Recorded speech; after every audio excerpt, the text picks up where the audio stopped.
Welcome, NutritionRadio.org listeners. This is Lonnie Lowry, a university nutrition professor of over 20 years and podcast host of long-running shows like IronRadio. Come on in.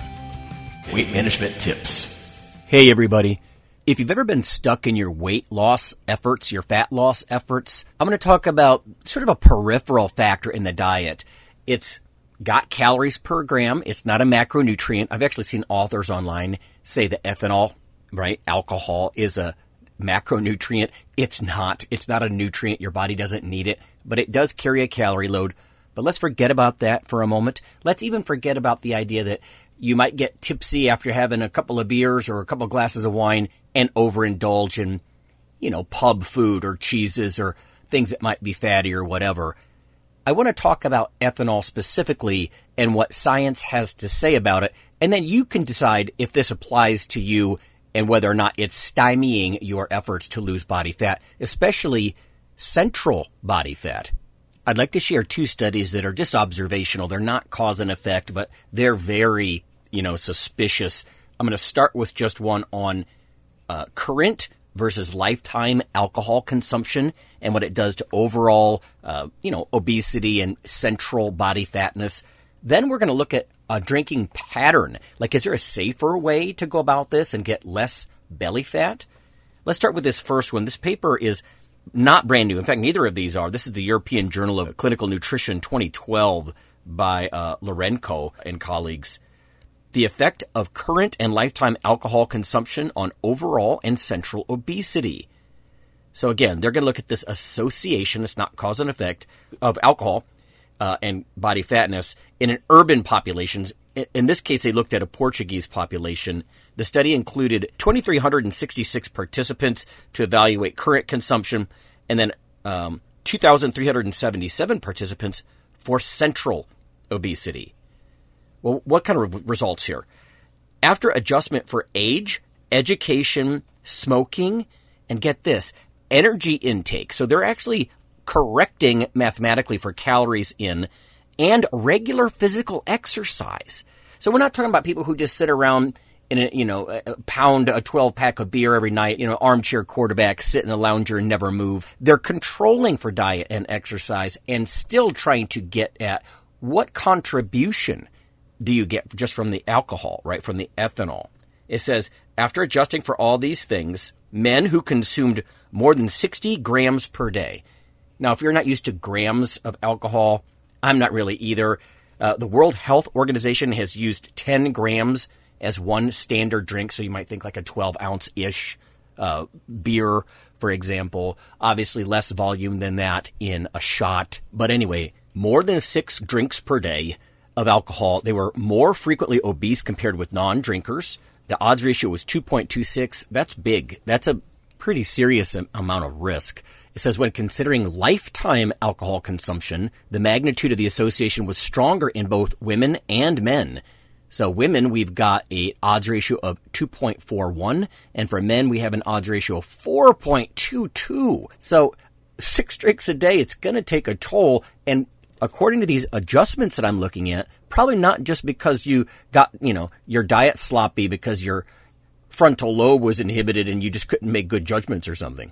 For central obesity now, which is a bigger concern metabolically, for women consuming 1.5 to 3 drinks per day, and according to this association, of over 3 drinks a day, had higher probability of being obese, considering both current and lifetime alcohol consumption. In men, the same positive associations were observed, which were particularly stronger between lifetime consumption and central obesity, again with some big odds ratios. So what's their conclusion? Independently of social and behavioral features, again, they adjusted for a lot of things, current and lifetime alcohol consumption were positively associated with overall and central obesity in both women and men. Now, if you're thinking, whoa, I drink way less than 3 drinks a day, or certainly 6, okay. Here's one on patterns. Alcohol drinking patterns differentially affect central adiposity as measured by abdominal height in women and men. They look at actual gut height when someone was laying supine, which is kind of strange, but okay. This is by Dorn and colleagues. Let's take a look here. Our study examined whether various drinking patterns differentially affect fat distribution, particularly abdominal fat in women and men. They also looked at a lot of subjects, which you often see in these observational studies. That's their strength, right? They're not causal, they're not cause and effect, but they're really, suspicious because of these strong trends with thousands of subjects. They looked at people that were middle-aged and older in this one.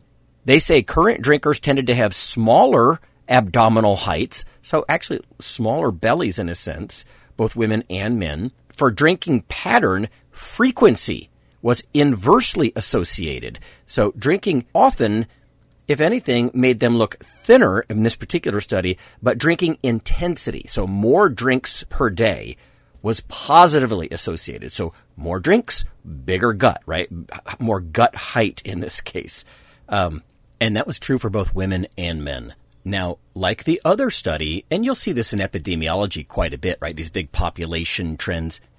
Even when age, education, physical activity, smoking status, and the amount in grams were included in the models, they still see these things happen. They still point a finger at alcohol, at dietary alcohol, ethanol, and this number of drinks per day. This actually makes me think about back in my college days. I would say if I'm going to drink, I'm going to do it right. But in this case, that would suggest even worse for my body fatness. They conclude that these results support the hypothesis that drinking pattern affects the distribution of body fat. So if you're the kind of person who has a glass of red wine or a beer, 1 or 2 a day, frequency probably not as big of a deal as if you're on the higher end of this relationship, right, where you're consuming more drinks per day. In theory, even if you're doing it less often. Now, we all know population specificity is a thing.